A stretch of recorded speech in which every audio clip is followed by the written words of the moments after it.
আসসালামু আলাইকুম ওয়া রাহমাতুল্লাহি ওয়া বারাকাতুহু। ইন্নাল হামদালিল্লাহ নাহমাদুহু ওয়া নাস্তাঈনুহু ওয়া নাস্তাগফিরুহু ওয়া নাউযু বিল্লাহি মিন শুরুরি আনফুসিনা ওয়া মিন সাইয়্যাতি আ'মালিনা।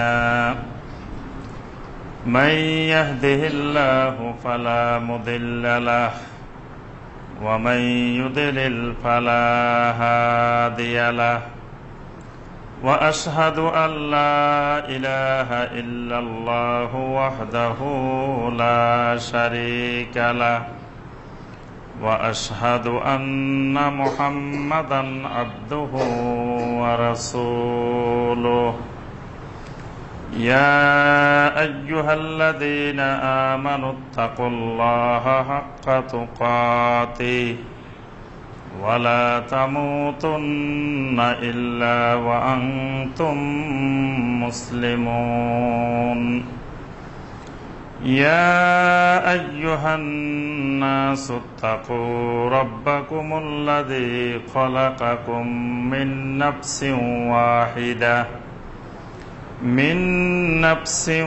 واحدة وخلق منها زوجها وبث منهما رجالا كثيرا ونساء واتقوا الله الذي تساءلون به والأرحام إن الله كان عليكم رقيبا يا أيها الذين آمنوا اتقوا الله وقولوا قولا سديدا يصلح لكم أعمالكم ويغفر لكم ذنوبكم ومن يطع الله ورسوله فقد فاز فوزا عظيما اللهم صل على محمد وعلى آل محمد كما صليت على إبراهيم وعلى آل إبراهيم إنك حميد مجيد اللهم بارك على محمد وعلى آل محمد كما باركت على إبراهيم وعلى آل إبراهيم إنك حميد مجيد।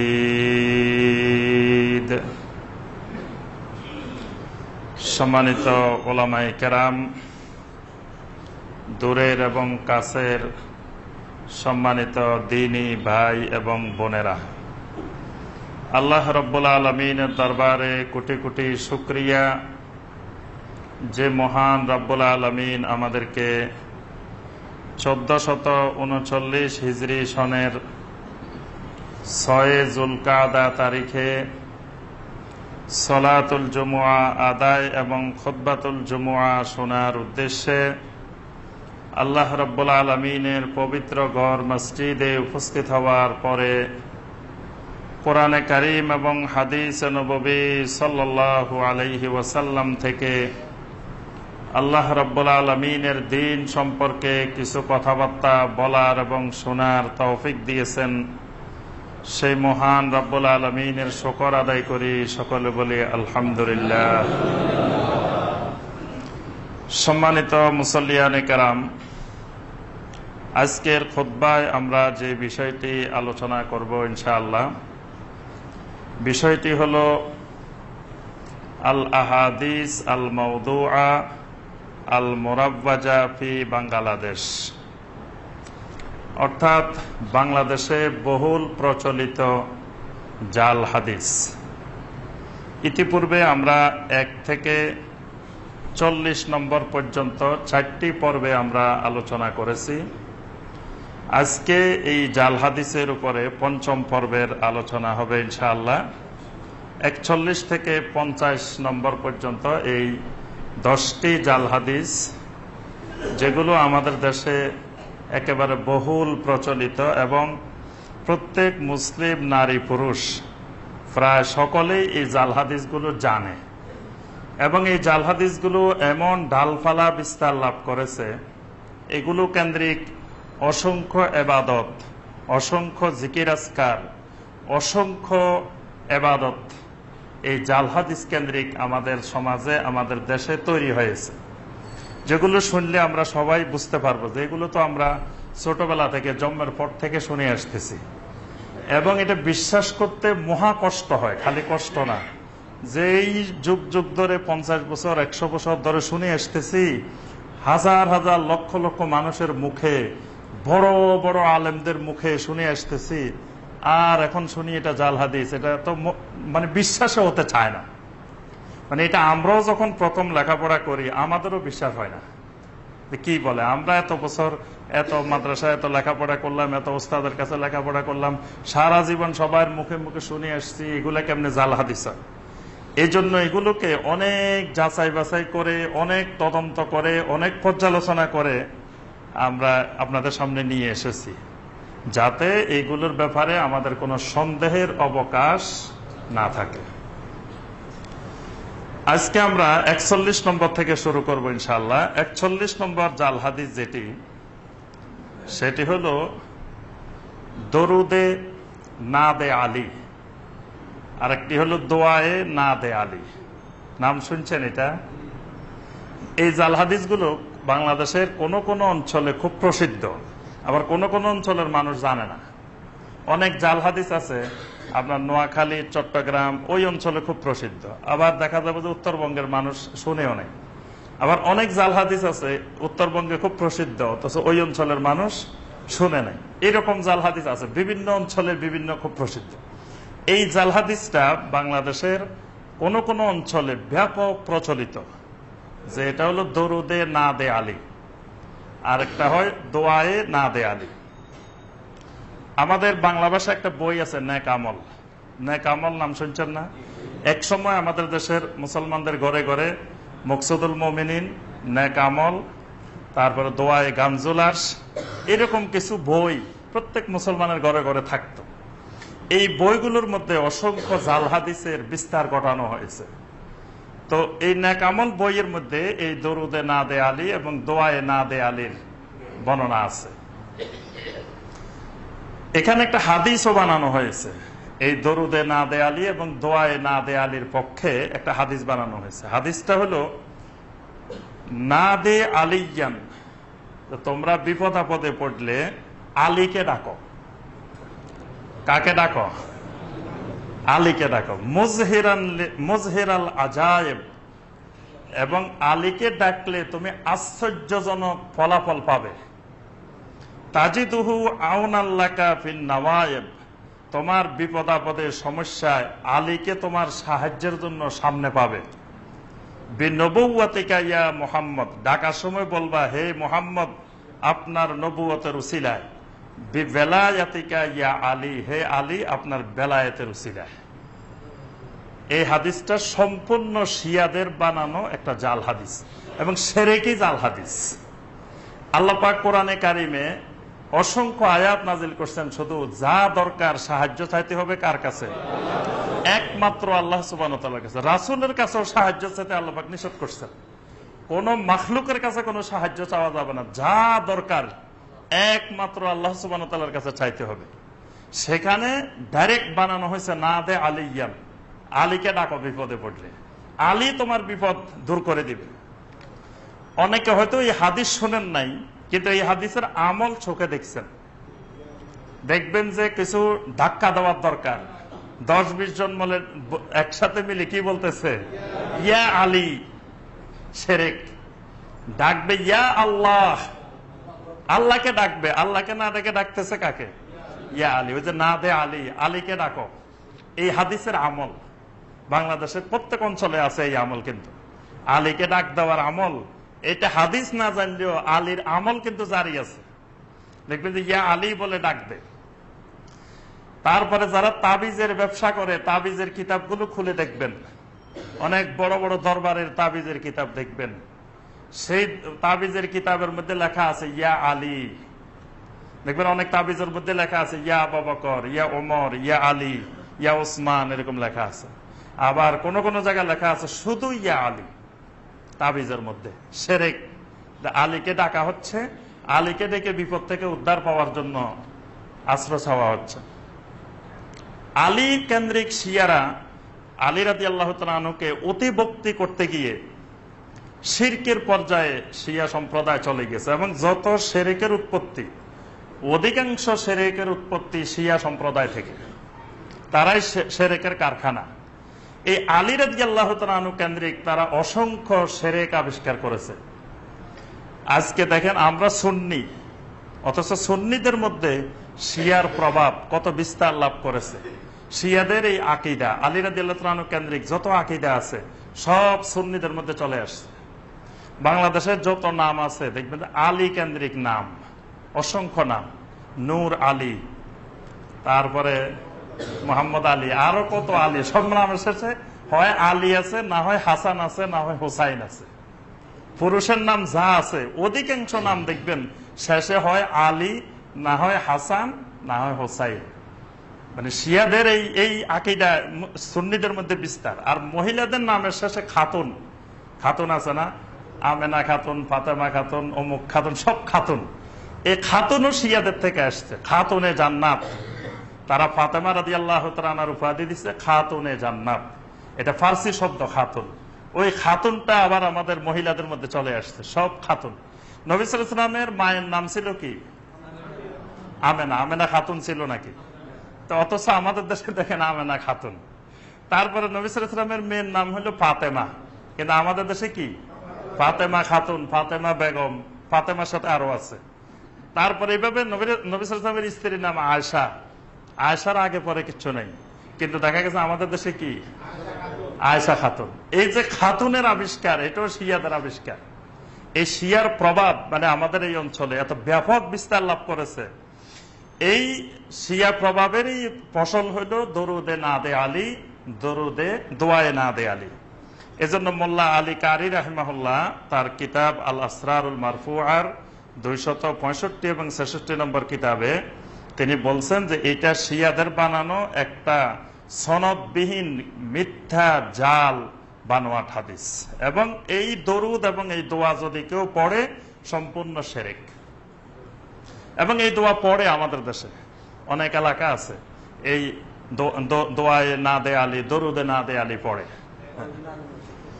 আচ্ছা, 42 নম্বর জাল হাদিস। 42 নম্বর জাল হাদিসটিও শিয়াদের আবিষ্কার, আলী রাদিয়াল্লাহু তাআলা আনহু কেন্দ্রিক। শিয়াদের মারাত্মক একটা মিথ্যা আকীদা, সে আলী রাদিয়াল্লাহু তাআলা আনহুকে দাফন না করে ওটের পিঠে ছেড়ে দেওয়া হয়েছে। আমরা ছোটবেলায় শুনতাম যে ওটের পিঠে যে একটু উঁচু আছে না, এই উঁচুটা কেন কয় এখানে আলীর কবর। আপনারা শুনছেন কিনা জানি না, এটা ওটের পিঠে আলীর কবর, এই জন্য ওটের পিঠে এরকম উঁচু করা। এটা জঘন্য একটা মিথ্যা কথা। কারণ একজন মুসলিম মারা গেলে তাকে দাফন করা জীবিতদের উপরে ফরজ। তাহলে কি সাহাবাই কেরাম এই ফরজ তরকের গুনাহ করছেন? সাহাবাই কেরাম এই ফরজ বাদ দিয়ে তাকে ওটের পিঠে ছেড়ে দিচ্ছেন? এটা জঘন্যতম একটি মিথ্যা আকীদা, মিথ্যা কথা। 40 হিজরির 23 রমাদান আলী রাদিয়াল্লাহু তাআলা আনহু কুফার এক মসজিদে একজন খারেজির হাতে আলী রাদিয়াল্লাহু তাআলা আনহু শাহাদাত বরণ করেন। শাহাদাত বরণের পরে তার জানাজায় ইমামতি করেন হাসান রাদিয়াল্লাহু তাআলা আনহু। এই কথাগুলো শাইখুল ইসলাম ইমাম ইবনে তাইমিয়া রাহিমাহুল্লাহ তার মাজমুয়ে ফতোয়ার মধ্যে আলোচনা করেছেন।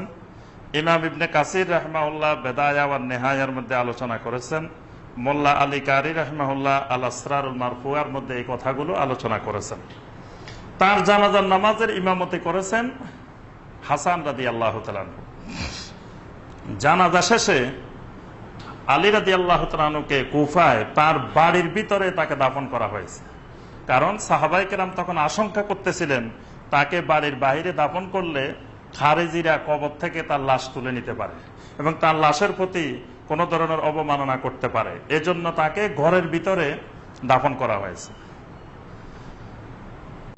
কিন্তু শিয়ারা অনেক দিন পরে, ওই সময় সমস্ত সাহাবায়ে কেরাম, তাবেঈন কেরাম সবাই দেখছে যে আলী রাদিয়াল্লাহু তাআলা আনহুকে এখানে দাফন করা হয়েছে। প্রায় আরো 100 বছর পরে শিয়ারা হঠাৎ করে আবিষ্কার করলো যে আলী রাদিয়াল্লাহু তাআলা আনহুকে এখানে দাফন করা হয়নি, যে আলী রাদিয়াল্লাহু তাআলা আনহুকে উটের পিঠে ছেড়ে দেওয়া হয়েছে, দাফন কাফন সব কাফনের কাপড় পরায়, জানাজা পরায় উটের পিঠে রাখা হয়েছে। উট কোথায় নিয়ে গেছে কেউ জানে না। পরবর্তীতে তাদের ইমামকে স্বপ্নে দেখানো হয়েছে যে আলী রাদিয়াল্লাহু তাআলা আনহুকে নাজাফের একটা জায়গায় ফেরেশতারা দাফন করছে, মানে উট নিয়ে গেছে, উট নিয়ে যাওয়ার পরে নাজাফের একটা জায়গা, কাল্পনিক জায়গা, তাদের ইমাম নাকি স্বপ্নে দেখছে। এই জায়গাটাকে তারা আলী রাদিয়াল্লাহু তাআলা আনহুর কবর বানাইছে। বর্তমানে নাজাফের একটা জায়গা আলী রাদিয়াল্লাহু তাআলা আনহুর কবর হিসাবে চিহ্নিত। এরপরে তারা বলতেছে যে আলী রাদিয়াল্লাহু তাআলা আনহুকে যেখানে দাফন করা হয়েছে, আলীর কবরটা, এটা মক্কা মদিনার চেয়ে পবিত্র। কি সুবহানাল্লাহ নাকি নাউজুবিল্লাহ? মক্কা মদিনার থেকে শিয়াদের আকীদা হলো নাজাফে আলী রাদিয়াল্লাহু তাআলা আনহুর কবর যেখানে, এটা ওই মক্কা মদিনা থেকে পবিত্র। যেমন আমাদের সুন্নিদের মধ্যে এক গ্রুপের কিছু মানুষের আকীদা আছে যে নবী সাল্লাল্লাহু আলাইহি সাল্লামের কবরটা আল্লাহর আরশের থেকে পবিত্র। নাউজুবিল্লাহ। মানে দুই জায়গায় শিরকি আকীদা ঢুকে গেছে। ওখানে যেমন ঢুকছে, সুন্নিদের মধ্যেও ঢুকছে। নবী সাল্লাল্লাহু আলাইহি সাল্লামকে বেশি মহব্বত করতে যায়, কয় নবী সাল্লাল্লাহু আলাইহি সাল্লামের কবরটা আল্লাহর আরশের থেকেও পবিত্র। নাউজুবিল্লাহ। ঠিক শিয়াদের মধ্যে ঢুকছে যে মক্কা মদিনার থেকে আলী রাদিয়াল্লাহু তাআলা আনহুর কবর নাজাফ বেশি পবিত্র। এই জন্য তারা নাজাফকে প্রথম নাজাফ শরীফ বলতো, প্রথম নাম দিছে নাজাফ শরীফ। কিছুদিন পরে তারা চিন্তা করলো, প্রায় 300 বছর পরে তাদের একজন বড় ইমাম চিন্তা করলো যে এইটা যদি মক্কাও শরীফ, মদিনাও শরীফ, নাজাফও শরীফ, তো মর্যাদা সমান হয়ে গেছে, এই জন্য নাজাফের মর্যাদা বাড়াতে হবে। তখন তারা আবিষ্কার করছে নাজাফ হবে আশরাফ, মক্কা হবে শরীফ, মদিনা হবে শরীফ। মানে মক্কা হলো পবিত্র, মদিনা পবিত্র, আর নাজাফ হলো মহাপবিত্র, অতি পবিত্র। মানে একটু একদম উপরে, কম্পারেটিভ ডিগ্রি, যে ওই মক্কা মদিনার থেকে কম্পারেটিভ ভাবে, তুলনামূলক ভাবে এটার পবিত্রতা বেশি, আশরাফ। আজও দেখেন সুন্নিরা ওই শিয়ার আকীদায় কেমন ভাবে ঘুরতেছে।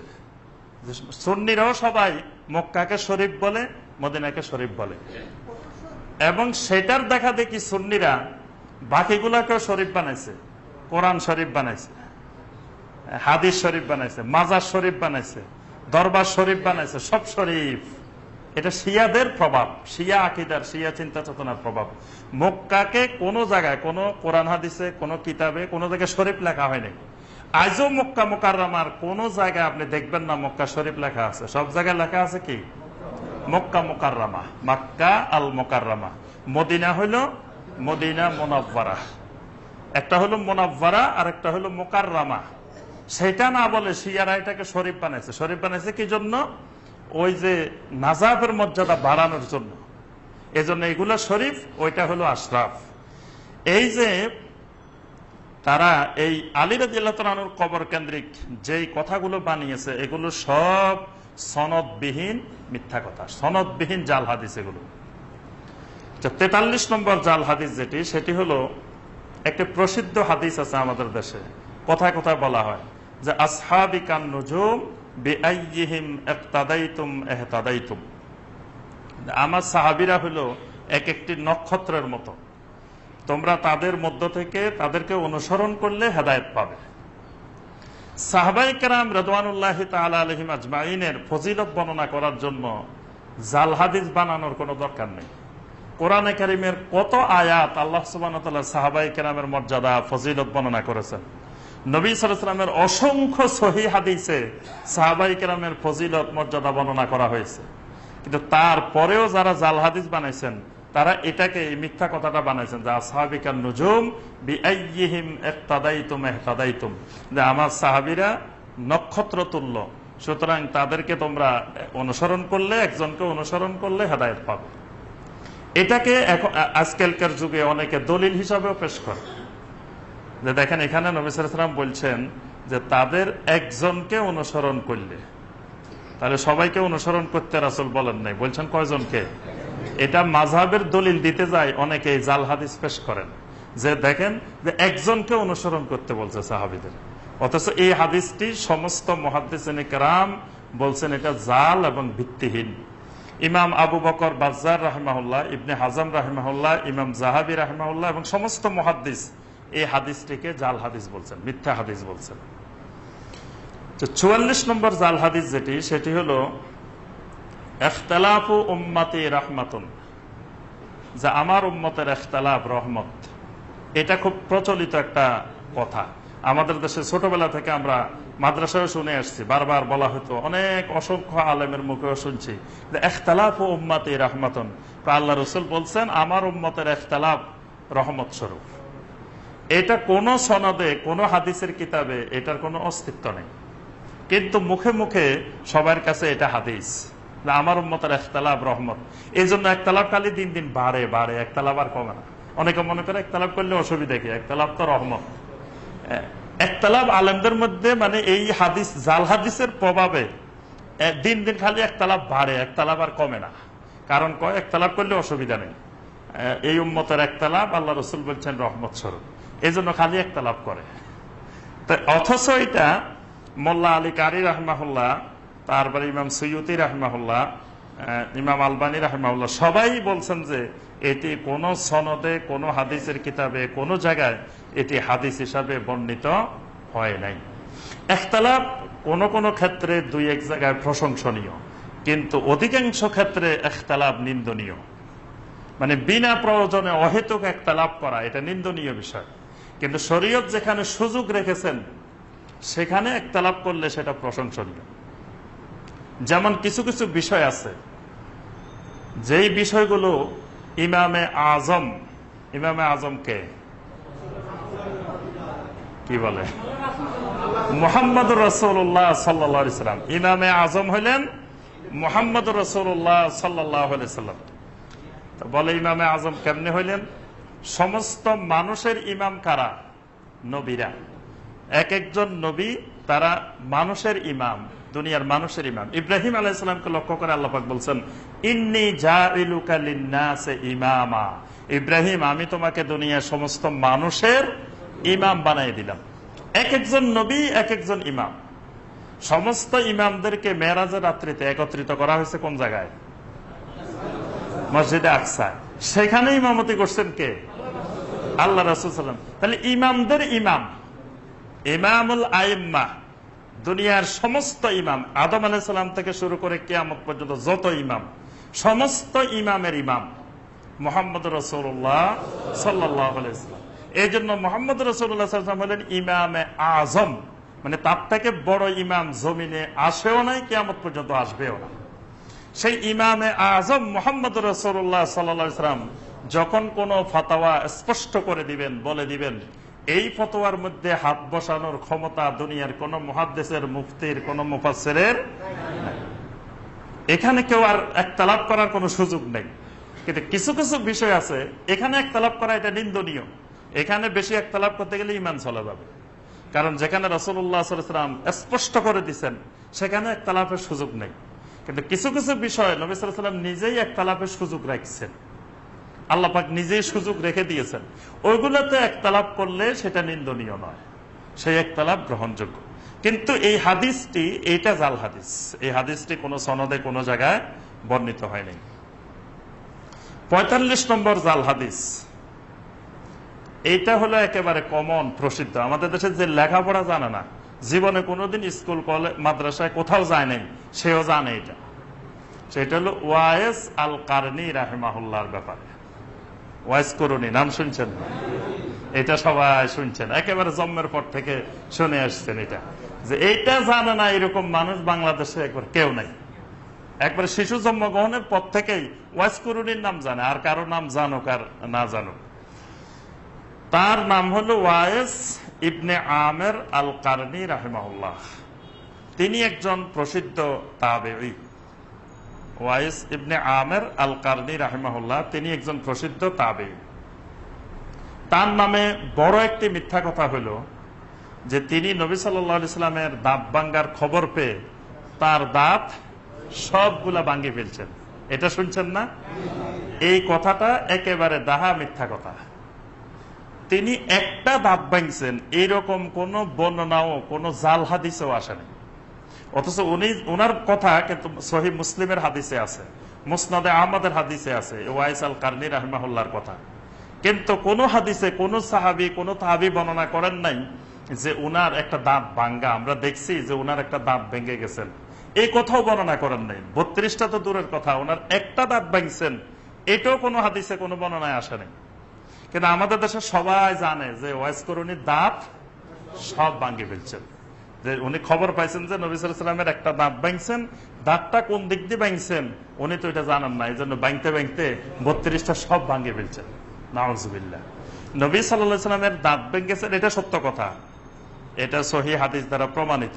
কিন্তু ওয়াইস আল কারনি রাহিমাহুল্লাহ এই পাগলামি করতে যাবেন কেন? কোন সাহাবী নবী সাল্লাল্লাহু আলাইহি ওয়াসাল্লামের দাঁত ভাঙছেন এই মহব্বতে একজন সাহাবী লক্ষাধিক সাহাবীর মধ্যে থেকে তার একটা দাঁত ভাঙছেন, এরকম কোন প্রমাণ আছে? কারণ এটা দাঁত ভাঙবেন কেন? এটা দাঁত ভাঙ্গা তো একটা ভালো দাঁত, সুস্থ দাঁত ভেঙে ফেলা এটা মহব্বত না, এটা তো পাগলামি। তো সাহাবায়ে কেরাম এই কাজ করতে যাবেন কেন? এরপরে আরেকটি মিথ্যা কথা উনার ব্যাপারে, যে উনার জন্য রাসূলুল্লাহ সাল্লাল্লাহু আলাইহি ওয়াসাল্লাম জুব্বা মোবারক রেখে গেছেন, যে ইন্তেকালের আগে বলছেন যে আমার জুব্বাটা কাকে দিবা? ওয়াইস করুনিকে দিবা।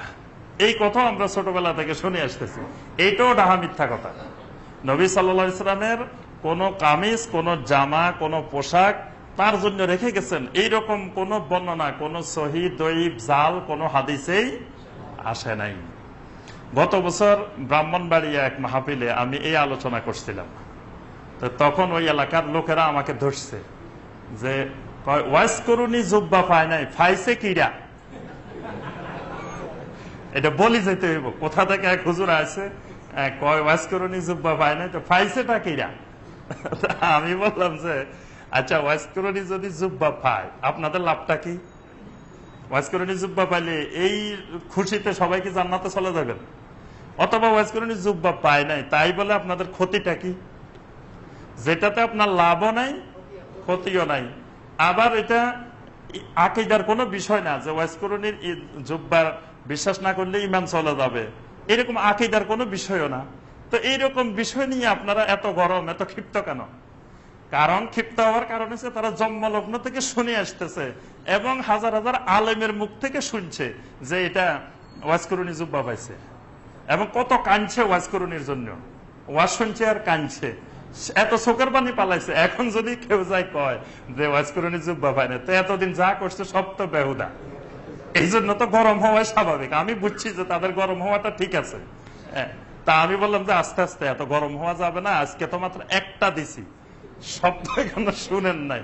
একটা শুনে এই অবস্থা, বাকিগুলো শুনলে তো আরো অবস্থা খারাপ হয়ে যাবে। নবী সাল্লাল্লাহু আলাইহি ওয়াসাল্লামের জুব্বা মোবারক দিয়ে গেছেন কাকে? সেই বর্ণনা হাদিসের মধ্যে আসছে।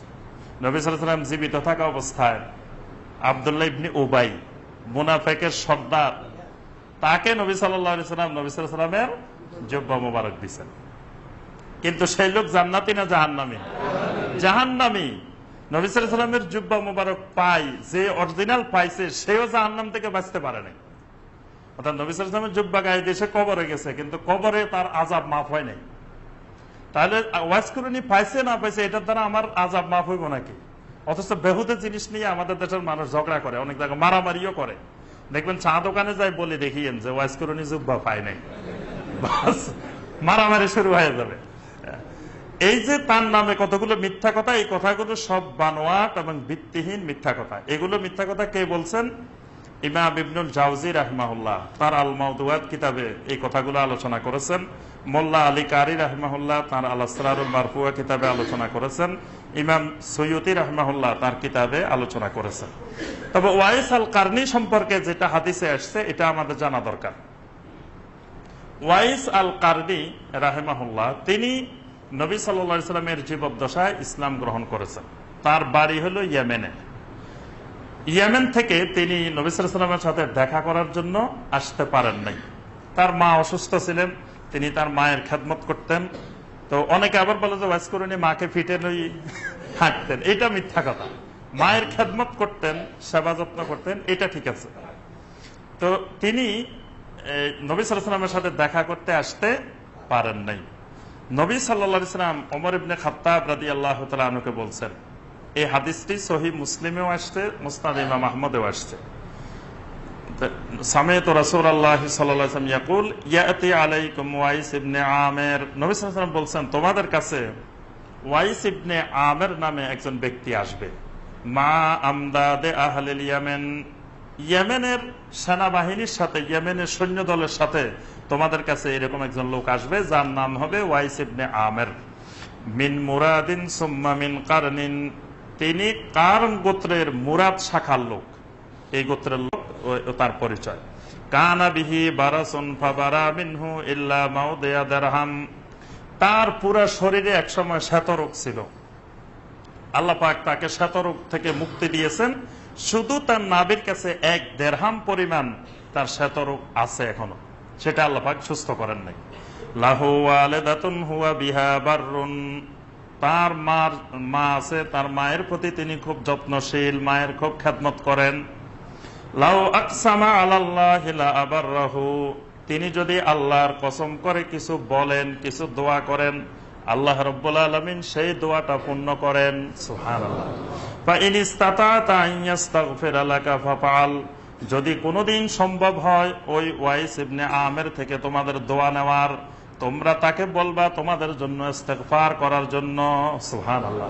তাকে জীবনে পাইলে, ওমর ইবনে খাত্তাবের মতো সাহাবীকে নবী সাল্লাল্লাহু আলাইহি ওয়াসাল্লাম বলতেছেন, তাকে যদি জীবনে পাও তার কাছে বলবা যে একটু ইস্তেগফার করার জন্য। অথচ তিনি তাবী, আর ওনারা হইলেন সাহাবী, তাও নবী সাল্লাল্লাহু আলাইহি ওয়াসাল্লামের একেবারে ঘনিষ্ঠ সাহাবী, জান্নাতের সুসংবাদ প্রাপ্ত সাহাবী। আরেকটি riwayate আসছে, ইন্না খায়রাত তাবিঈনা রাজুলুন ইউকাল লাহু ওয়াইস, নবী সাল্লাল্লাহু আলাইহি ওয়াসাল্লাম বলেন তাবেঈনদের মধ্যে সবচেয়ে শ্রেষ্ঠ তাবী হলো ওয়াইস ইবনে আমির। ফামুরুহু ফালিয়াস্তাগফির লাকুম, তাকে যদি জীবনে পাও তাহলে তার থেকে ইস্তেগফারের দোয়া করতে বলবা, তাকে বলবা যে ভাই আমার জন্য একটু ইস্তেগফারের দোয়া করেন। অর্থাৎ তিনি এত দিনদার মুখলেস সালেহীন বান্দা ছিলেন, আল্লাহ পাক তাকে এমন কবুল করছেন যে তিনি কারোর জন্য দোয়া করলে সেই দোয়া আল্লাহ পাক কবুল করবেন। তাহলে নবী সাল্লাল্লাহু আলাইহি ওয়াসাল্লাম এখানে তার ব্যাপারে ভবিষ্যৎবাণী করে গেছেন সাহাবায়ে কেরাম।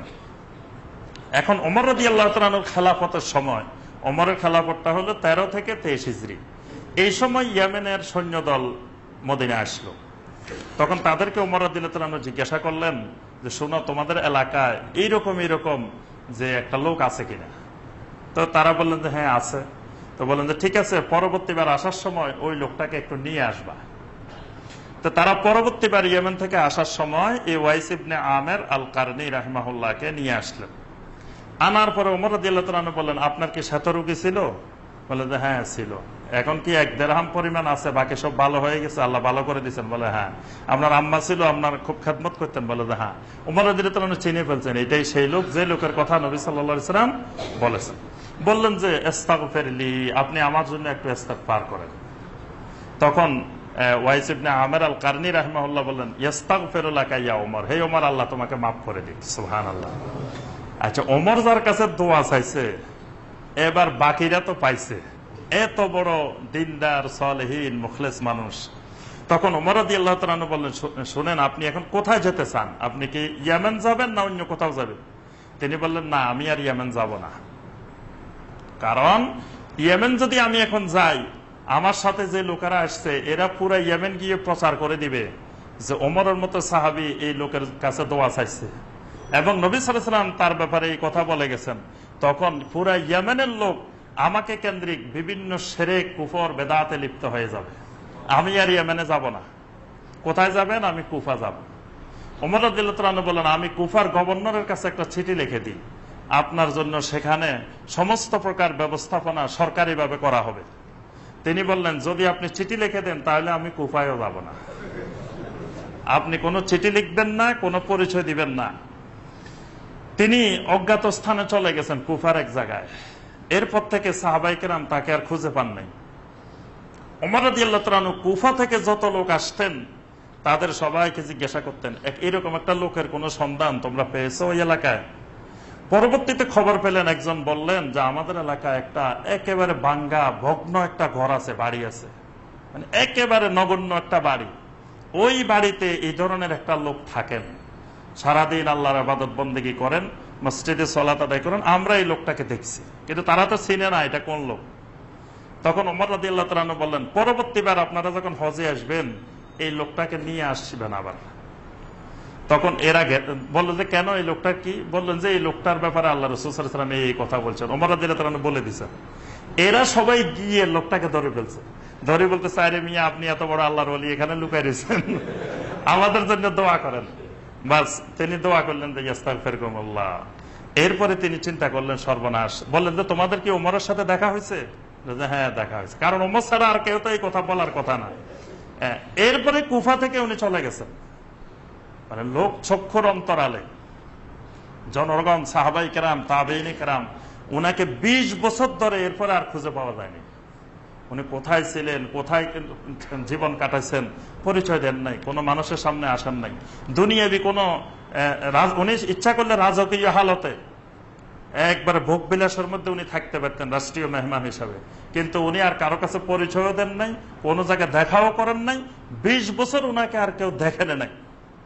সর্বশেষ 37 হিজরিতে আলী রাদিয়াল্লাহু তাআলা এবং মুআবিয়া রাদিয়াল্লাহু তাআলার মধ্যে যখন সিফফিনের যুদ্ধ হয়, সেই সিফফিনের যুদ্ধে তিনি আলী রাদিয়াল্লাহু তাআলার সেনাবাহিনীতে যোগ দেন এবং যুদ্ধরত অবস্থায় তিনি সিফফিনের যুদ্ধে শাহাদাত বরণ করেন। শহীদ হওয়ার পরে যখন সবার পরিচয় খোঁজা হচ্ছে, তখন সেখানে পাওয়া গেছে যে এর নাম হলো ওয়াইস ইবনে আমের আল কারনি রাহিমাহুল্লাহ। সুবহানাল্লাহ। তো এরাই ছিলেন মূলত মানে প্রকৃত আল্লাহর ওলি, প্রকৃত দিনদার সালেহীন, যারা এরকম যদি কেউ আল্লাহ রাসূল বলে যেতেন যে তার কাছে দোয়া চাইবা, আমরা হলে তো বিশাল দরবার বানাই, দোয়ার কারখানা বসাইতাম, যে মানুষ 3 মাইল 10 মাইল ধরে লাইন ধরতো খালি দোয়ার জন্য, যে এখানে দোয়ার মার্কাজ, দোয়ার কেন্দ্র, যে দোয়ার হুজুর বসে আছে, সবাই এসে এসে খালি হাদিয়া দাও আর দোয়া চাও। আল্লাহু আকবার।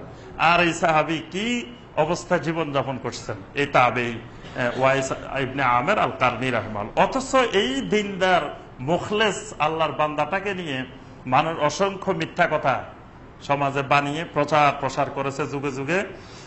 এই তার ব্যাপারে যেটুকু আমরা হাদিসে পাই এতটুকুই আমরা সঠিক বলে বিশ্বাস করব। এর বাহিরে যে সমস্ত কথাবার্তা বলা হয় এগুলো বানোয়াট এবং মিথ্যা কথা। আচ্ছা, 46 নম্বর যে জাল হাদিস, সেটা হলো আরেকজন প্রসিদ্ধ তাবেঈ হাসান আল বসরি রাহিমাহুল্লাহ। হাসান বসরি নাম শুনছেন?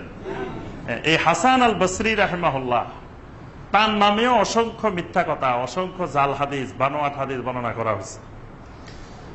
তিনি একজন প্রসিদ্ধ বড় মাপের তাবেঈ। তিনি একাধারে একজন মুহাদ্দিস, একজন মুফাসসির, একজন ফকিহ, একজন মুজতাহিদ, একজন বড় মাপের জাহেদ।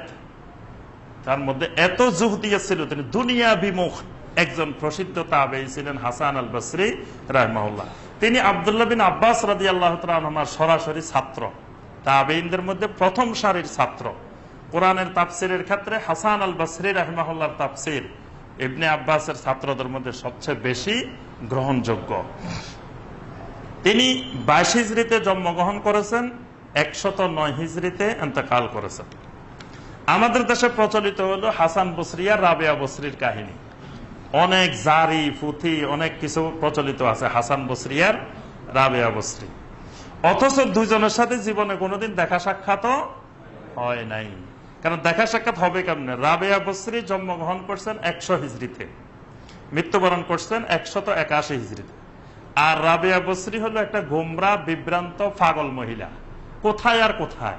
মানে হাসান বসরি রাহিমাহুল্লাহ হলেন একজন প্রসিদ্ধ মুফাসসির, মুহাদ্দিস, ফকিহ, মুজতাহিদ, জাহিদ।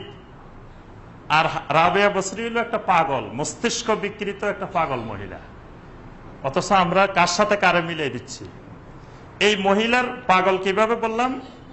এই মোল্লা আলী কারি রাহিমাহুল্লাহ আল আসরারের মধ্যে বর্ণনা করেছেন, ইমাম সাখাবী রাহিমাহুল্লাহ মাকাসিদের মধ্যে বর্ণনা করেছেন যে এই পাগল মহিলা একদিন রাস্তা দিয়ে এক হাতে আগুন নিয়ে আর এক হাতে পানি নিয়ে দৌড় দিচ্ছেন। তো সবাই তারা জিজ্ঞাসা করতেছে, এই তুমি, এই পাগলি, তুমি এই আগুন লইয়ার পানি লই কোথায় দৌড় দিছ? তো মহিলা বলতেছে যে দুনিয়ার মানুষেরা সবাই জান্নাত পাওয়ার আশায় ইবাদত করে আর জাহান্নাম থেকে বাঁচার জন্য ইবাদত করে, এই জন্য আল্লাহর সন্তুষ্টির জন্য কেউ ইবাদত করে না। এই জন্য আমি এই আগুন লই যেতেছি, জান্নাত পোড়াই ফেলবো, জান্নাত জ্বালাই দিব, আর পানি নিতেছি, জাহান্নাম নিবাই ফেলবো। তাহলে আর দুনিয়ার মানুষ জান্নাত পাওয়ার আশায়, জাহান্নাম থেকে বাঁচার আশায় ইবাদত করবে না, আল্লাহর সন্তুষ্টির জন্য ইবাদত করবে। তাই এই মহিলা তো পাগল, মস্তিষ্ক বিকৃত পাগল মহিলা। সেই মহিলা কিন্তু আমাদের দেশে এখন বিরাট আল্লাহর ওলি। রাবিয়া বসরি মানে মানুষ মনে করে যে বিরাট আল্লাহর ওলি। আচ্ছা, এই মহিলা 100 হিজরিতে জন্মগ্রহণ করছে, 181 হিজরিতে তিনি মারা গেছেন। তাহলে হাসান বসরি মারা গেছেন 109 হিজরিতে। যখন হাসান বসরি রাহিমাহুল্লাহ মারা যান, তখন রাবিয়া বসরির বয়স কত? 9 বছর। তো 9 বছরের মহিলা, 9 বছরের মেয়ে, সে আর বুঝেই কি হাসান বসরির সাথে কিভাবে কথাবার্তা হলো, কিভাবে এত কিছু হলো? এগুলো সব মিথ্যা বানোয়াট কিচ্ছা কাহিনী, হাসান বসরি আর রাবিয়া বসরিকে মিলাই। কারণ দুইজনের নামের সাথে বসরি আছে, এই জন্য এই কিচ্ছা কাহিনীগুলো যারা বানাইছে, জারি বানাইছে, পুঁথি বানাইছে, বিভিন্ন কিচ্ছা কাহিনী বানাইছে, তারা এইভাবে বানিয়ে ফেলছে। আবার আরেকটা মিথ্যা কথা আছে যে হাসান বসরি আলী রাদিয়াল্লাহু তাআলা আনহুর মাধ্যমে রাসূলুল্লাহ সাল্লাল্লাহু আলাইহি ওয়াসাল্লাম থেকে সিস্তিয়া তরিকার খিরকা, লাঠি এগুলো পেয়েছেন। এই কথাগুলো সম্পূর্ণ মিথ্যা কথা। কারণ হাসান বসরি রাহিমাহুল্লাহ, তিনি হাসান বসরি যে যুগে ছিলেন, এই যুগে তাসাউফ, সুফি এই জাতীয় শব্দগুলাই ছিল না।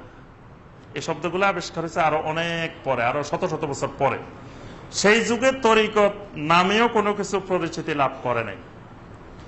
প্রায় 500 বছর পরে যখন সমগ্র মুসলিম বিশ্ব বিচ্ছিন্ন হয়ে যায়, অজ্ঞানতার অন্ধকারে, জাহালতার অন্ধকারে নিমজ্জিত হয়, তাতারদের আক্রমণে যখন মুসলিম উম্মাহ ছিন্নভিন্ন হয়ে যায়, তখন 6ষ্ঠ হিজরি এবং 7ম হিজরি সালে এসে বিভিন্ন তরিকা প্রতিষ্ঠা লাভ করে। যে 126 তরিকার প্রতিষ্ঠা, এগুলা কিন্তু প্রথম ইসলামের প্রথম 700 বছরে এগুলো প্রতিষ্ঠিত হয়নি, এগুলা কোনোটাই আসে নাই। 700 বছর অতিবাহিত হওয়ার পরে যায় এসব 126 তরিকার আবিষ্কার। যেমন আব্দুল কাদের জিলানী রাহিমাহুল্লাহর নামে কাদেরিয়া তরিকা। আব্দুল কাদের জিলানী রাহিমাহুল্লাহ ইন্তেকাল করেছেন 561 হিজরিতে। তাহলে 561 বছরের আগের তো কোনো তরিকাই ছিল না। যদি ধরে নিজে আব্দুল কাদের জিলানী রাহিমাহুল্লাহ থেকে তরিকা শুরু, তাহলে 561 হিজরিতে তিনি মারা গেছেন। তিনি কোনো তরিকা প্রতিষ্ঠা করেন নাই, তার নামে তরিকা করা হয়েছে আরো 300 বছর পরে। তাহলে বোঝা যায় এতদিন পর্যন্ত পৃথিবীতে তরিকা নামে কোনো কিছু ছিল না। তাহলে হাসান বসরি আলীর থেকে তরিকতের খিরকা লাভ করবেন কিভাবে, লাঠি লাভ করবেন কিভাবে? এরপর মঈনুদ্দিন চিশতি রাহিমাহুল্লাহ, যার নামে চিশতিয়া তরিকা, তার মৃত্যু হলো 633 হিজরি। 633 হিজরিতে তার মৃত্যু। তাহলে বোঝা যায় উপমহাদেশে চিশতিয়া তরিকার প্রতিষ্ঠা হয়েছে 600 হিজরির পরে। এরপর বাহাউদ্দিন নকশবন্দি রহমতুল্লাহ আলাইহি, তার মৃত্যু হলো 791 হিজরি। তাহলে 791 হিজরির পরে এসে নকশবন্দিয়া তরিকা।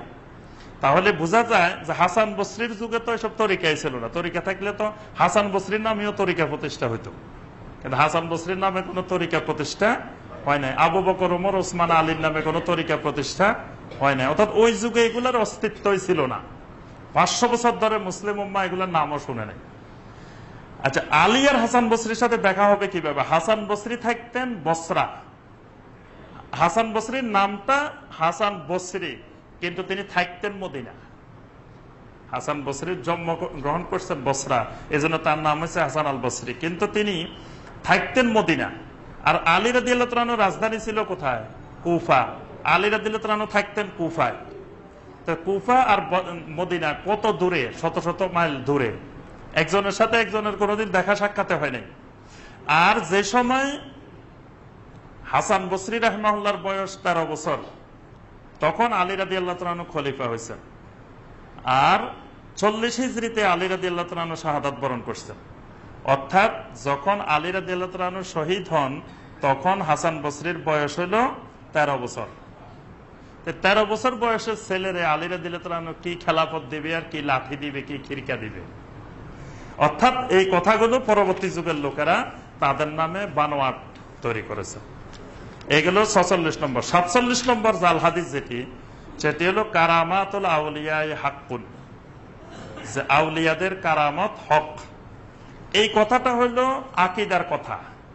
আউলিয়াদের কারামত হক, এটা অবশ্যই সঠিক কথা, কিন্তু এটা নবী সাল্লাল্লাহু আলাইহি ওয়াসাল্লামের হাদিস নয়।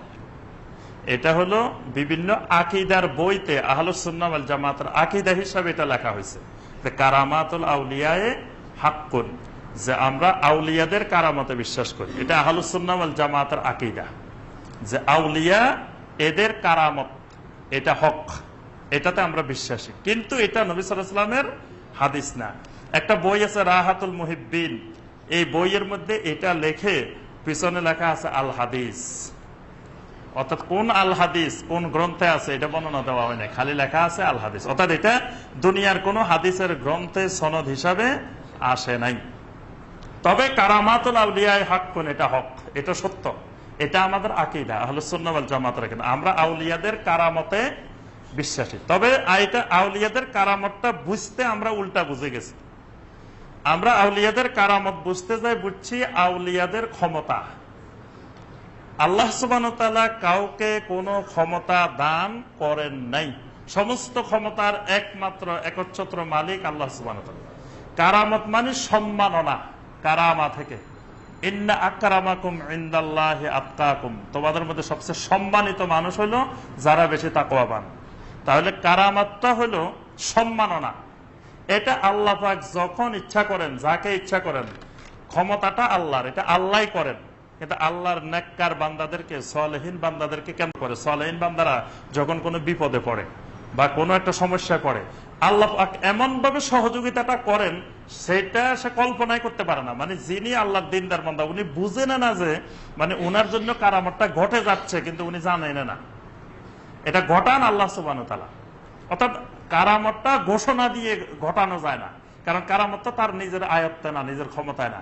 এই জন্য কাউকে বলতে পারে না যে অমুক দিন অমুক টাইমে সবাই আসেন আমি কারামত দেখাবো, এটা দেখাইতে পারে না, কারণ কারামত দেখানোর ক্ষমতা পৃথিবীর কারো নাই। কারামতটার মালিক আল্লাহ সুবহানাহু ওয়া তাআলা, মুজিজার মালিকও আল্লাহ সুবহানাহু ওয়া তাআলা, কারামতের মালিকও আল্লাহ সুবহানাহু ওয়া তাআলা। কিন্তু আল্লাহ পাক যখন ইচ্ছা করেন তখন এই কারামতটা সংগঠিত করেন। যেমন আমরা দেখি সহিহ সনদে আসছে, ওমর রাদিয়াল্লাহু তাআলা আনহুর জীবনের একটি গুরুত্বপূর্ণ ঘটনা আসছে। 23 হিজরির প্রথম দিকে একদিন শুক্রবারে জুমার নামাজে ওমর রাদিয়াল্লাহু তাআলা আনহু খুতবা দিচ্ছিলেন। খুতবা দেওয়ার সময় তিনি মসজিদে নববীতে খুতবা দিচ্ছেন, তখন চিৎকার করে বলে উঠলেন, ইয়া সারিয়া আল জাবাল, হে সারিয়া পাহাড়ের দিকে যাও। এই কথাটা উনি মিম্বারে দাঁড়ায় বলছেন। সে সময় তিনি একজন মুসলিম সেনাপতির নাম ছিল সারিয়া ইবনে জুনাইম। সারিয়া ইবনে জুনাইমকে তিনি পারস্যের এক যুদ্ধক্ষেত্রে পাঠাইছেন। যুদ্ধ করতে করতে তিনি পরাজিত হওয়ার উপক্রম হয়ে যাচ্ছিলেন। এমত অবস্থা ওমর রাদিয়াল্লাহু তাআলা আনহু মসজিদে নববীর মিম্বরে দাঁড়িয়ে তিনি বলছেন, ইয়া সারিয়া আল জাবাল, যে তুমি হে সারিয়া ইবনে জুনাইম, তুমি পাহাড়ের আশ্রয় নাও, পাহাড়ের আশ্রয় নিয়ে যুদ্ধ করো, পাহাড়ের দিকে যাও। এই কথাটা আপনার হাজার হাজার মাইল দূরে এসে পারস্যে সেই সারিয়া ইবনে জুনাইম শুনতে পেয়েছেন। এখান থেকে ওমর বলছেন মসজিদে নববী থেকে, আর শুনছেন কোথায়? সে পারস্যে, সারিয়া ইবনে জুনাইম। এই কথাটা তারিখে তবারির মধ্যেও আসছে, আর ইমাম বাইহাকির এতেকাদের মধ্যেও আসছে। কথাটা সত্য। এটা হলো ওমর রাদিয়াল্লাহু তাআলা আনহুর কারামত। মানে ওমর রাদিয়াল্লাহু তাআলা আনহুকে আল্লাহ পাক তখন জানাইছেন যে ওই জায়গায় তারা যুদ্ধক্ষেত্রে তারা পরাজিত হচ্ছে, এই সময় উনি এখান থেকে নির্দেশনা দিলে এটা তাদের উপকারে আসবে। এই সময় তিনি নির্দেশনা দিচ্ছেন। কিন্তু একই বছর ওই 23 হিজরির প্রথম দিকে এই ঘটনা, 23 হিজরির শেষ দিকে জিলহজ মাসের 27 তারিখে ওমর রাদিয়াল্লাহু তাআলা ফজরের নামাজের ইমামতি করতে আসছে। ওমর রাদিয়াল্লাহু তাআলা ফজরের নামাজের ইমামতি করতে আসছেন। তার পিছনে এক মুসল্লি দাঁড়ায় রয়েছে, আবু লুলু, ছুরি নিয়ে, চাদরের নিচে ছুরি নিয়ে দাঁড়ায় রয়েছে। তাহলে ওমর রাদিয়াল্লাহু তাআলা আনহু হাজার হাজার মাইল দূরের সারিয়ারে ডাক দিয়েছেন এখান থেকে, মসজিদে নববী থেকে, কিন্তু ওমরের পিছনে দাঁড়ায় রয়েছে চাদরের নিচে ছুরি। এটা ওমর কিন্তু দেখেননি। এবং তাকবীরে তাহরিমা বলার পরেই এই আবু লুলু ছুরি দিয়ে ওমর রাদিয়াল্লাহু তাআলা আনহুকে আক্রমণ করছেন এবং তিনি এই আক্রমণে বেহুশ হয়ে গেছেন। তিনি তাকে ধরে সবাই নিয়ে গেল। পরে উনি জিজ্ঞাসা করলেন, আমাকে আক্রমণটা কে করছে? বললো যে আবুল উলু। তখন ওমর রাদিয়াল্লাহু আনহু বললেন, আলহামদুলিল্লাহ, আমাকে কোনো মুসলিমের হাতে শহীদ হইতে হয় নাই, আমি কোনো মুসলিমের হাতে শহীদ হই নাই। এর কয়েকদিন পরে ওমর রাদিয়াল্লাহু আনহু ইন্তেকাল করেছেন। তাহলে বোঝা যায় মানে কারামতটা নিজের ইচ্ছায় হয় না। যদি ইচ্ছায় হইতো, ওমর যদি কারামতের মালিক হইতেন, তো ওমরের পিছনে এই লোক ছুরি নিয়ে দাঁড়িয়ে রয়েছে, ওমর দেখতেন না? চোখের সামনেরটা দেখেন নাই, কিন্তু হাজার হাজার মাইল দূরেরটা দেখেছেন। অর্থাৎ এটা আল্লাহ সুবহানাহু ওয়া তাআলার মালিকানা, এটা কারো ব্যক্তির মালিকানায় না কারামতটা। কিন্তু আমরা মনে করি যে ব্যক্তির কারামতটা মনে হয় যে একজনের তার আয়ত্তে, মানে উনি ইচ্ছা করলে শত শত কারামত মনে হয় উনি দেখাইতে পারেন, কিন্তু কারামত কেউ দেখাইতে পারেন না। এটা হলো আমরা যেটা বললাম 47 নম্বর জাল হাদিস। এবার আসি আমরা 48 নম্বর জাল হাদিস। 48 নম্বর জাল হাদিস হলো একটি প্রচলিত জাল হাদিস আমাদের দেশে, সেটি হল ইন্না আউলিয়া আল্লাহ লা ইয়ামুতুন, আল্লাহর ওলিরা কখনো মরে না। বাল ইয়ান্তাকিলুনা মিন দারিল ফানা ইলা দারিল বাকা, যে আল্লাহর ওলিরা শুধু দারুল ফানা থেকে দারুল বাকা স্থানান্তর করে। এই কথাটাও রাহাতুল মুহিব্বিন নামক একটা বই আছে, ওই বইয়ের মধ্যে লেখা আছে, ব্র্যাকেটে লেখা আছে এটা আল হাদিস। মুহাদ্দিসিনে কেরাম বলেন এটা একেবারে সনদবিহীন মিথ্যা বানোয়াট জাল হাদিস, এবং কোরআনে কারিমের অসংখ্য আয়াত, নবী সাল্লাল্লাহু আলাইহি ওয়াসাল্লামের অসংখ্য সহিহ হাদিসের বিপরীত। কারণ কোরআনে কারিমে আল্লাহ পাক বলেন কুল্লু মান আলাইহা ফান, সমস্ত মানুষই ধ্বংসশীল। তারপরে কুল্লু নাফসিন যায়িকাতুল মাউত, প্রত্যেক মানুষকে মৃত্যু গ্রহণ করবে। তো তাহলে যারা আউলিয়া উল্লাহ তারাও তো মানুষ, তো তারা মরবে না কেন? বরং বারজাখী জীবনে আল্লাহ পাক নবী রাসূলদের জন্য বিশেষ হায়াত রেখেছেন, শহীদদের জন্য আল্লাহ পাক বারজাখী জীবনে বিশেষ হায়াত রেখেছেন। কিন্তু মৃত্যু সবাইরই আছে, মৃত্যু সবাইরে, সমস্ত নবী রাসূলেরও মৃত্যু হয়েছে, সমস্ত সাহাবায়ে কেরামেরও মৃত্যু হয়েছে। তাহলে আল্লাহর ওলিরা মরবে না কেন? আল্লাহর ওলিদেরও মৃত্যু হবে। অর্থাৎ এই যে কথাটা আল হাদিস লেখা হয়েছে, এটা বানোয়াট জাল হাদিস। আচ্ছা, 49 নম্বর জাল হাদিস যেটি, সেটা হল ইসলামকে 4 ভাগে বিভক্ত করা।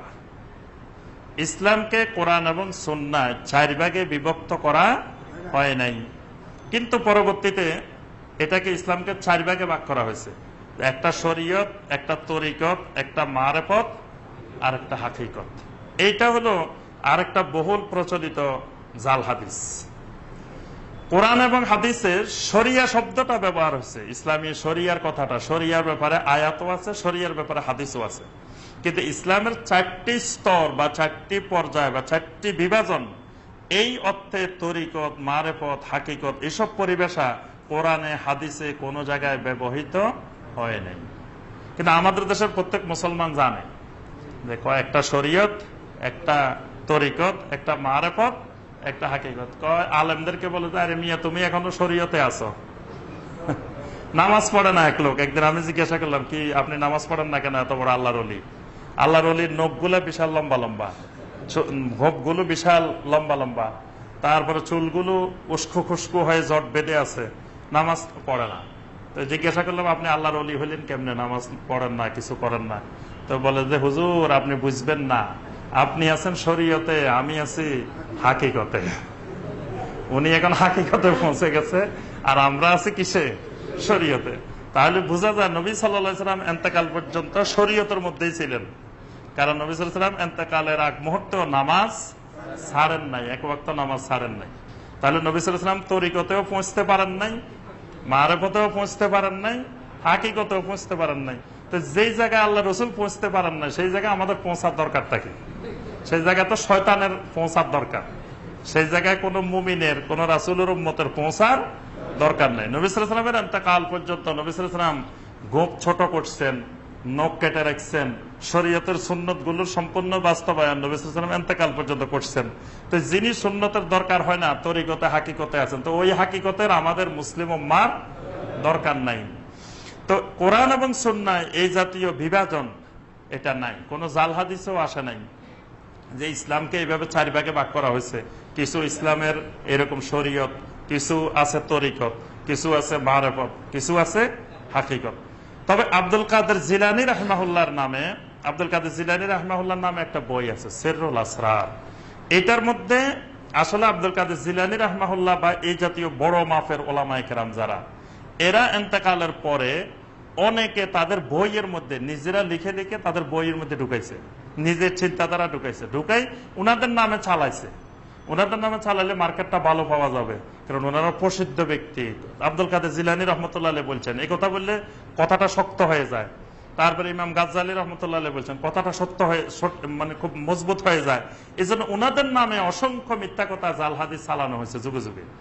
তো তার একটা বই হচ্ছে সিররুল আসরার। এই বইতে একটা হাদিস লেখা হয়েছে যে আশ-শরীআতু শাজারাতুন ওয়াত তরিকাতু আগসানুহা ওয়াল মারাফাতু আওরাকুহা ওয়াল হাকিকাতু সামারুহা। যে শরীয়ত হলো গাছ, তরিকত হলো গাছের ডালপালা, আর মারাফত হলো গাছের পাতা, হাকিকত হলো গাছের ফল। তো ব্র্যাকেটে লেখা হয়েছে যে এটা আল হাদিস।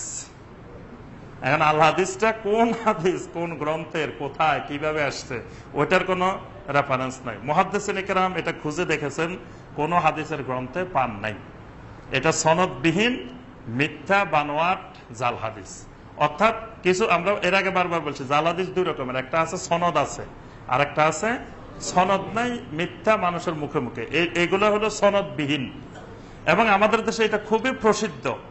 এবং ওই দিন আমাকে একজন ভাই বলতেছিলেন যে ওই ইন্ডিয়ার আসাম থেকে, যে ওই ভাই বলতেছিলেন যে উনাকে উনার এলাকার আলেমেরা বলে দিচ্ছেন যে আপনার মৃত্যুকালে আপনার কলেমা নসিব হবে না। কেন হবে না ভাই? আপনি তো শরীয়তে আছেন, আপনি তরিগত ধরেন নাই, মারেফতে যান নাই, এজন্য আপনার কালেমাই নসিব হবে না। নাউজুবিল্লাহ। যারা ধরছে তাদের কালেমা নসিব হবে কিনা ওইটাই হলো আশঙ্কার বিষয়। কারণ যেটা আল্লাহ রসুল ধরেন নাই, সাহাবাই কেরাম ধরেন নাই, যুগে যুগে সালাফেরা ধরেন নাই, সেটা ধরছে, তারটা নিয়ে চিন্তা নাই। আর ওই লোক কেন এই পন্থায় গেল না, এই জন্য তার ইমানে নসিব হবে না, তার কালেমায় নসিব হবে না। তাহলে কত জঘন্য মাত্রা পৌঁছে গেছে। জাল হাদিসের শাখা প্রশাখা কত ঢালপালা কিভাবে বিস্তার করছে। এবং আমাদের এই মসজিদে কয়েকদিন আমাদের কয়েকজন ভাই জিজ্ঞাসা করছেন, ভাই আমাকেও মুখে বলছে যে যার কোনো ফির নেই তার ফির শয়তান। নাউজুবিল্লাহ। কত বড় মিথ্যা কথা, যে তরিকত না ধরলে জান্নাতে যাওয়া যাবে না, বায়াত না হইলে জাহেলিয়াতের মৃত্যু, বায়াত না হইলে তো জান্নাত পাওয়া যাবে না। এই জাতীয় মানে এই যে ইসলামকে 4 ভাগে ভাগ করে, যে শরীয়ত, তরিকত, মারেফত, হাকিকত ভাগ করে, এটার কত ডালপালা বিস্তার লাভ করছে এর সাথে অসংখ্য। মানে একটা জিনিসকে কেন্দ্র করে, এটাকে ফাউন্ডেশন করে, এটার সাথে হাজার হাজার জাল, মিথ্যা, শিরক, বেদাত বিস্তার লাভ করেছে। অর্থাৎ ফাউন্ডেশনটা যদি মিথ্যার উপরে হয় তো বাকি সব আস্তে আস্তে মিথ্যার উপরে গজায়। এজন্য এটাকে ফাউন্ডেশন করে অসংখ্য শিরক, বেদাত, মিথ্যা বিস্তার লাভ করেছে। আচ্ছা, সর্বশেষ যেটা আমরা বলে শেষ করব সেটা হলো ছোট জিহাদ এবং বড় জিহাদ। আমাদের সমাজে খুব প্রসিদ্ধ একটা কথা হলো যে একটা হলো জেহাদে আকবর আর একটা হলো জেহাদে আসগার। একটা ছোট জেহাদ আর একটা বড় জেহাদ। আসাদুল জেহাদে জেহাদুল হাওয়া। বড় জেহাদ হলো নিজের প্রবৃত্তির সাথে জেহাদ করা, আর যুদ্ধের ময়দানে জেহাদ ফি সাবিলিল্লাহ যেগুলা হয় এগুলা হলো ছোট জেহাদ। এই জন্য একটা হাদিসও বানাইছে যে একবার রাজা আনা মিনাল জেহাদুল আসগার ইলাল জেহাদুল আকবর, যে একবার আমরা বড় জেহাদ থেকে ফিরে এসে জেহাদে আকবরের দিকে আমরা প্রত্যাবর্তন করলাম। তো সবাই জিজ্ঞাসা করলো বড় জেহাদ আবার কি? বললেন যে জেহাদুল কালব, কলবের বিরুদ্ধে জেহাদ করা, এটা হলো সবচেয়ে বড় জেহাদ। ইমাম শাইখুল ইসলাম ইবনে তাইমিয়া রাহিমাহুল্লাহ বলছেন হাদিসটি একেবারে ভিত্তিহীন এবং বাতিল। তবে এটি ইব্রাহিম রাহিমাহুল্লাহ নামে একজন তাবেঈ, কেউ কেউ বলছেন যে এটা তার নিজস্ব বক্তব্য। তিনি নিজে বলতেন যে নিজের প্রবৃত্তির বিরুদ্ধে, কালবের বিরুদ্ধে জিহাদ করা এটা বড় জিহাদ, এই জাতীয় কথা উনি বলতেন, কিন্তু এটা নবী সাল্লাল্লাহু আলাইহি ওয়াসাল্লামের কোনো হাদিস নয়। পরবর্তীতে উনার বক্তরা বা উনার মুহিব্বিনেরা এটাকে নবী সাল্লাল্লাহু আলাইহি ওয়াসাল্লামের হাদিস বানাই ফেলছেন। অসংখ্য কথা এরকম দেখা যায়, অনেক বড় আলেম হয়তো বলছেন তার নিজের বক্তব্য, নিজের কথা, এক সময় এসে এটা নবী সাল্লাল্লাহু আলাইহি ওয়াসাল্লামের হাদিস হয়ে যায়। তবে নিজের অন্তরকে নিয়ন্ত্রণ করা, প্রবৃত্তিকে নিয়ন্ত্রণ করা, এটা তো খুবই গুরুত্বপূর্ণ, এটা তো করতেই হবে। এটার সাথে ইমানের, আকীদার অনেক সম্পর্ক। কিন্তু তাই বলে জাল হাদিস বানাই, মিথ্যা কথা বলি মানুষকে এটার প্রতি উদ্বুদ্ধ করা যাবে না। অনেকে মনে করে কেউ কেউ যে মিথ্যা কথা বলি একজন মানুষ হেদায়েত পেলে অসুবিধা কি?